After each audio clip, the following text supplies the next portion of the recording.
Lecture de la première lettre de Saint Pierre apôtre. Bien-aimés, approchez-vous du Seigneur Jésus. Il est la pierre vivante, rejetée par les hommes, mais choisie et précieuse devant Dieu. Vous aussi, comme pierre vivante, entrez dans la construction de la demeure spirituelle pour devenir le sacerdoce saint et présenter des sacrifices spirituels agréables à Dieu par Jésus-Christ. En effet, il y a ceci dans l'Écriture. Je vais poser en Sion une pierre angulaire, une pierre choisie, précieuse. Celui qui met en elle sa foi ne saurait connaître la honte. Ainsi donc, honneur à vous, les croyants. Mais pour ceux qui refusent de croire, il est écrit « La pierre qu'ont rejetée les bâtisseurs est devenue la pierre d'angle, une pierre d'achoppement, un rocher sur lequel on trébuche. » Ils achoppent ceux qui refusent d'obéir à la parole. Et c'est bien ce qui devait leur arriver. Mais vous, vous êtes une descendance choisie, un sacerdoce royal, une nation sainte, un peuple destiné au salut, pour que vous annonciez les merveilles de celui qui vous a appelé des ténèbres à son admirable lumière.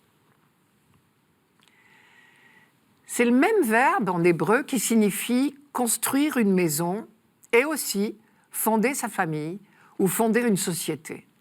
Et donc, dès l'Ancien Testament, les prophètes employaient volontiers le vocabulaire du bâtiment pour parler de la société humaine. Isaïe, par exemple, avait inventé une parabole sur ce thème. Et il comparait le royaume de Jérusalem à un chantier mal dirigé. Sur ce chantier, il y avait un bloc de pierre admirable qui aurait dû devenir la pierre angulaire du monument.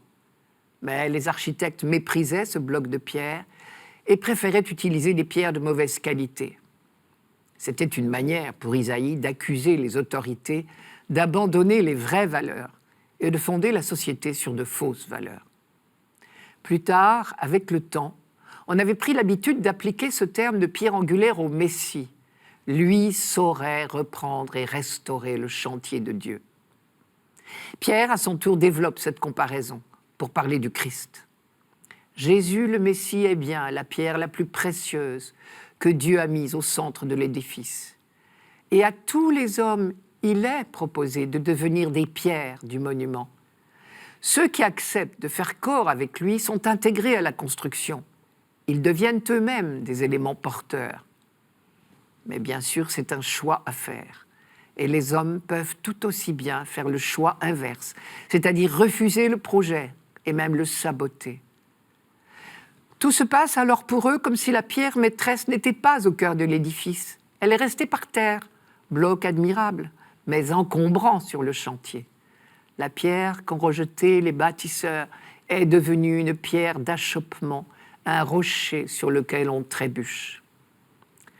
Notre baptême a été l'heure du choix, si j'ose dire, et désormais nous sommes intégrés à la construction de ce que Pierre appelle le temple spirituel, par opposition au temple de Pierre de Jérusalem où l'on célébrait des sacrifices d'animaux.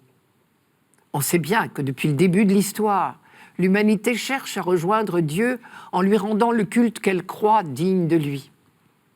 Au fur et à mesure de son expérience historique, le peuple élu a découvert le vrai visage de Dieu et il a appris à vivre dans son alliance.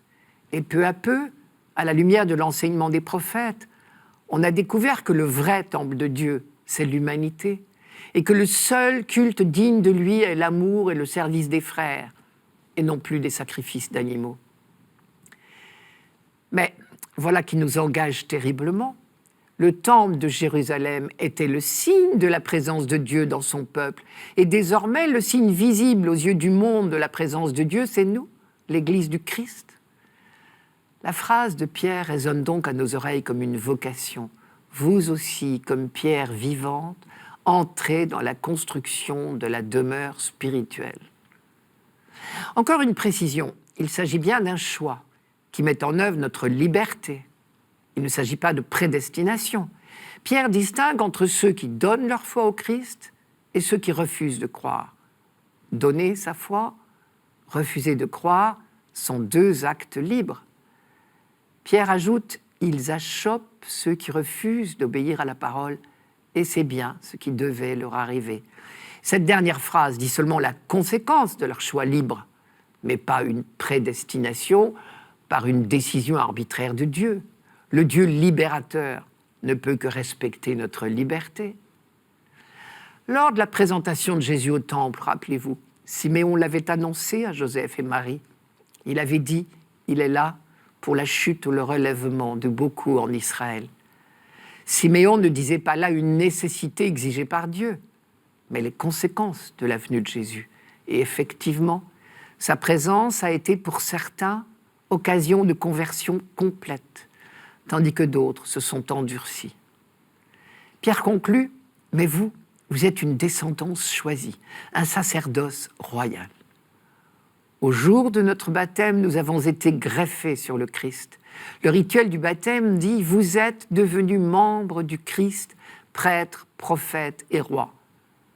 Cela ne veut pas dire que chacun de nous est désormais prêtre, prophète et roi. Il n'y en a qu'un. Le Christ est le seul prêtre, prophète et roi. Et nous sommes greffés sur lui. Nous sommes membres de son corps. Par le baptême, nous avons été agrégés à ce peuple saint, naturalisés, si on peut dire. Nous avons acquis ce jour-là une nouvelle nationalité, celle du peuple de Dieu. Notre hymne national, désormais, c'est l'Alléluia. Et Pierre termine en nous disant « Vous êtes donc chargés d'annoncer les merveilles de celui qui vous a appelés des ténèbres à son admirable lumière. »